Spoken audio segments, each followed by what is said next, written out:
Vous vous rappelez des émeutes au Népal? Le 4 septembre, le gouvernement népalais a pris une décision qui a déclenché la colère dans le pays. Les forces de l'ordre sont intervenues violemment lorsqu'une foule de plusieurs milliers de personnes s'est rapprochée du Parlement. Après ces manifestations meurtrières, le Premier ministre népalais a ordonné le rétablissement des réseaux sociaux, avant de démissionner ce 9 septembre. Cela n'a pas calmé la colère pour autant. Le même jour, des centaines de manifestants ont bravé le couvre-feu instauré le matin et ont incendié le Parlement, ainsi que le domicile du Premier ministre. Ces événements qu'on nous a présentés comme un soulèvement spontané, un soulèvement de la jeunesse, symbole d'une génération consciente, eh bien accrochez-vous, absolument rien de tout ça n'était spontané. C'était une révolution sous-traitée par Washington. Les mêmes méthodes, les mêmes ONG, les mêmes slogans recyclés du Népal aux Philippines. C'est le même scénario, juste une nouvelle saison. Et la fameuse Gen Z révolution, c'est juste un produit marketing géopolitique créé pour emballer une vieille stratégie qui est d'encercler la Chine, semer le chaos et garder la main mise sur l'Asie. Je vous explique comment les États-Unis manipulent toute une génération au nom de la liberté. Les États-Unis affirment vouloir dissuader l'agression chinoise.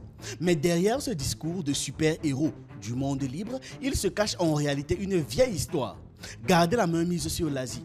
Leur vraie stratégie consiste à semer la pagaille, à manipuler les gouvernements et à muscler les présences militaires pour pouvoir rester les chefs du quartier. En fin mai 2025, le secrétaire américain à la défense, ou plutôt, comme on aime maintenant l'appeler à Washington, le secrétaire à la guerre, Peter Hegseth, a déclaré que son pays allait désormais déléguer le sale boulot à ses alliés européens et au Moyen-Orient. Pendant qu'il concentre ses manigances, pendant qu'il concentre ses conflits et ses provocations sur l'Asie. En clair, les États-Unis veulent que les autres s'occupent du reste du monde pendant que eux préparent la bagarre avec Pékin. Hegseth a expliqué clairement, nous nous réorientons vers la dissuasion de l'agression de la Chine communiste. La traduction, on va empêcher la Chine de se défendre contre les institutions américaines dans sa propre zone parce que Washington ne supporte pas l'idée de ne pas contrôler l'Asie, surtout depuis un bureau à 12 000 km de là. Pour justifier cette attitude, les États-Unis inventent des menaces sur mesure comme l'invasion de Taïwan. Simulation de frappe, de blocus et de débarquement. Depuis plusieurs mois, la présence militaire chinoise dans le détroit de Taïwan inquiète. On est à 128% de plus cette année que l'année dernière sur la même période, donc c'est quand même considérable. Cette semaine dans la grande histoire, je vous raconte comment la Chine se prépare à envahir Taïwan. S'il y avait un conflit, on peut imaginer une escalade militaire qui impliquerait un grand nombre d'États. Sauf que, et détail embarrassant, c'est que même le département d'État américain reconnaît sur son site officiel que Taïwan fait partie de la politique dite d'une seule Chine. Le texte précise noir sur blanc que les États-Unis ont une politique de longue date en faveur de la Chine unique et ne soutiennent pas l'indépendance de Taïwan.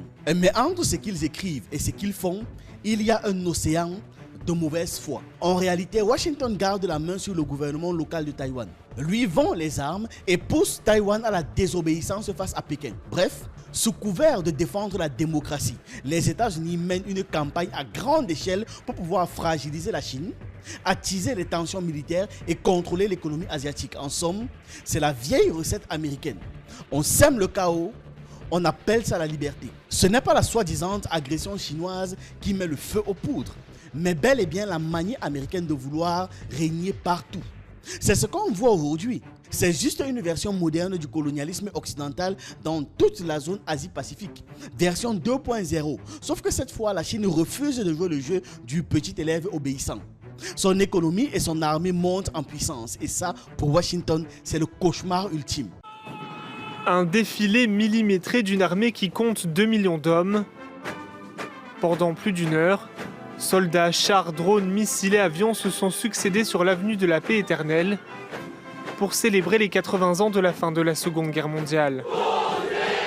Une démonstration de force devant une vingtaine de chefs d'État étrangers et un grand coup diplomatique pour la Chine, comme une marque de sa puissance après avoir accueilli un sommet régional des dirigeants eurasiatiques. La fin de plusieurs siècles de domination occidentale sur le reste du monde. Je dis bien, c'est le cauchemar ultime des États-Unis. En réalité, la menace chinoise dont les Américains parlent tant, c'est juste la peur panique de voir la Chine leur voler la vedette sur leur propre terrain. Ce n'est pas Pékin qui empiète sur le territoire américain. C'est l'Amérique qui ne supporte pas de perdre le contrôle d'un continent situé à des milliers de kilomètres de chez elle. Pendant que certains rêvent ou parlent encore de retrait américain de l'Asie sous l'ère Trump, Washington fait l'exact opposé, tout l'inverse. Il est en train de multiplier les manœuvres pour pouvoir déstabiliser la région. Et ils ont tout un arsenal pour ça. Le National Endowment for Democracy, en abrégé NED, donc NED. Un nom qui sonne bien gentil, mais qui cache une machine à influence politique locale terrible. L'USAID, l'USAID, dont les programmes se font désormais plus discrets sous le parapluie du département d'État américain, et les fameuses fondations occidentales comme les Open Society Foundation de George Soros, toujours prêtes à financer les bons mouvements populaires, bien évidemment. Vous vous souvenez du printemps arabe en 2011 ? Il y a 7 ans, après un mois de révolte, la population tunisienne mettait à terre le régime de Ben Ali, au pouvoir depuis 1987. À l'origine de ces événements qui feront 338 morts, le suicide d'un marchand de fruits et légumes dans le centre du pays pour protester contre les brutalités policières. Mais cette révolte, devenue la révolution du jasmin, ne se limitera pas à la Tunisie. Très rapidement, c'est l'ensemble du monde arabe qui fait face à des revendications de liberté et de démocratie. C'est le printemps arabe. Regardons une carte pour constater l'ampleur du mouvement. Déclenché en Tunisie, le printemps arabe va ensuite se propager en Égypte, au Yémen, à Bahreïn, à la Libye et à la Syrie.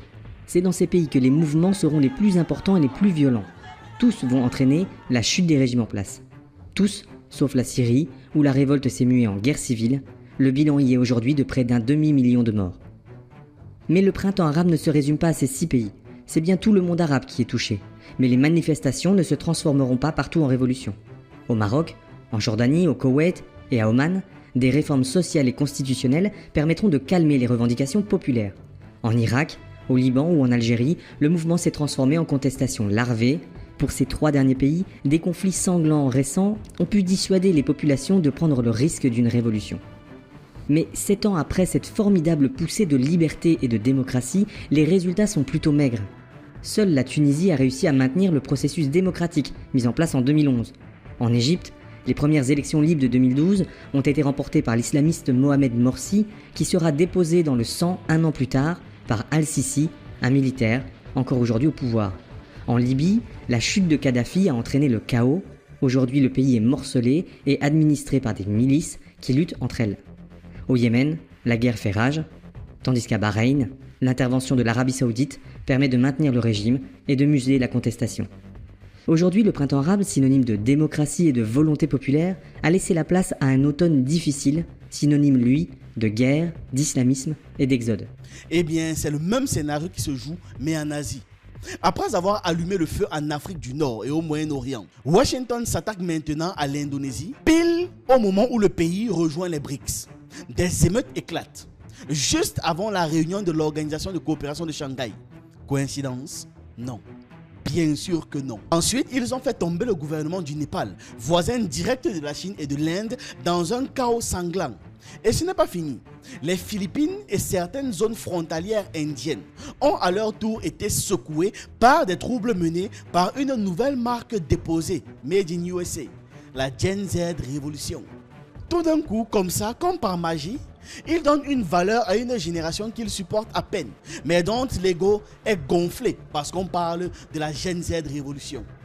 Vous devez comprendre qu'absolument tout ça s'inscrit dans un plan bien huilé, encercler, isoler et affaiblir la Chine, peu importe le prix à payer par les peuples asiatiques. Pendant ce temps, les naïfs, qui croient encore au retrait américain, voient tous ces soulèvements comme des mouvements spontanés et organisés par la jeunesse locale. Pourtant, les preuves ne font que s'empiler. Des structures financées par le NED sont derrière toutes ces agitations. Au Népal, par exemple, un gouvernement intérimaire s'est formé en septembre et surprise, la moitié des ministres viennent des groupes financés directement par les Américains. Certains ont même fondé ou dirigé des ONG avant d'être nommés. Bref, quand les États-Unis parlent de démocratie, il faut comprendre une démocratie sous contrôle. Donc ce n'est pas une démocratie mais une plutocratie. Quand il parle de révolution populaire, il faut dire changement de régime sponsorisé parce que c'est exactement ce qu'ils ont fait. Om Prakash Aryal devient ministre de l'Intérieur après avoir longtemps roulé sa bosse dans les organismes financés par les étrangers. L'USAID, le NED et même l'Institut pour la justice et les droits au Népal est soutenu par Open Society. Jagadish Karel, le nouveau ministre des Communications et des TI, lui-même a créé Media Helpline, une ONG qui a reçu des fonds de l'USAID. Mahaibir Pun, qui est maintenant nommé à la tête de l'éducation des sciences et de la technologie, venait du Centre national d'innovation, lui aussi nourri par l'USAID. Et Prasad Pariyar, le ministre de l'Agriculture, a dirigé successivement des structures liées à l'USAID et au NED. On parle là de la fondation Samantha, financée par Open Society, de la fondation Asie, une propriété de la CIA. Bref, on parle d'un casting 100% formé dans les écoles du dollar étranger. Dans le cas de la fondation Asie, on peut lire ici Office of the Historian, c'est le site internet. 132 mémorandum de la CIA à la 103e comité. Un résumé. La Fondation Asie, c'est écrit là. La Fondation Asie, une intelligence agence donc, une agence de services secrets, a été créée en 1954 pour activités culturelles et éducatives pour le compte des États-Unis. Au cours des 12 dernières années, la Fondation Asie a accompli son assignation avec une efficacité croissante et est devenue, ce faisant, une institution largement connue en Asie et aux États-Unis. La Fondation Asie fait actuellement l'objet d'enquêtes concernant des sources de financement et des liens avec le gouvernement des États-Unis. Publication de gauche agressive Rempart. C'est concevable que de telles enquêtes conduisent à une révélation publiée dans un annexe de la Fondation of Asie avec la CIA. Dans le climat actuel de dissension nationale et à la suite des récents commentaires critiques de la presse sur les implications de la CIA dans les universités américaines, nous sentons allégation selon laquelle la CIA finance et contrôle la Fondation Asie, avec ou sans preuve, et amplifiée au-delà de la signification réelle, pour embrasser l'administration et les intérêts nationaux des États-Unis à l'intérieur et à l'étranger. Donc quelques mesures défensives et concrètes immédiates s'imposent. Sur le long terme, on ressent la vulnérabilité de la Fondation Asie à l'attaque de presse, peut-être réduite à sa viabilité en tant qu'instrument des États-Unis. Donc ce qui est partagé dans cet article est plutôt clair. On nous fait comprendre que la Fondation Asie là est une agence secrète américaine. Et on a maintenant un ministre du Népal qui a dirigé cette fondation. Est-ce que c'est un hasard encore une fois? Est-ce que c'est une coïncidence? Revenons sur les ministres du Népal. La Dre Sajita Misra, nommée ministre de la Santé, a dirigé l'hôpital maternel Paropakar, un établissement régulièrement aidé par l'USAID et d'ailleurs cité publiquement par l'ambassade américaine lors des cérémonies de passation de pouvoir. Si l'argent destiné aux hôpitaux peut paraître anodin en soi, l'addition de tout ce que je viens de dire là, d'un large pôle de ministres clairement soutenu par Washington, dessine un exécutif au Népal, un exécutif intérimaire, mais extrêmement proche, voire dépendante des intérêts américains.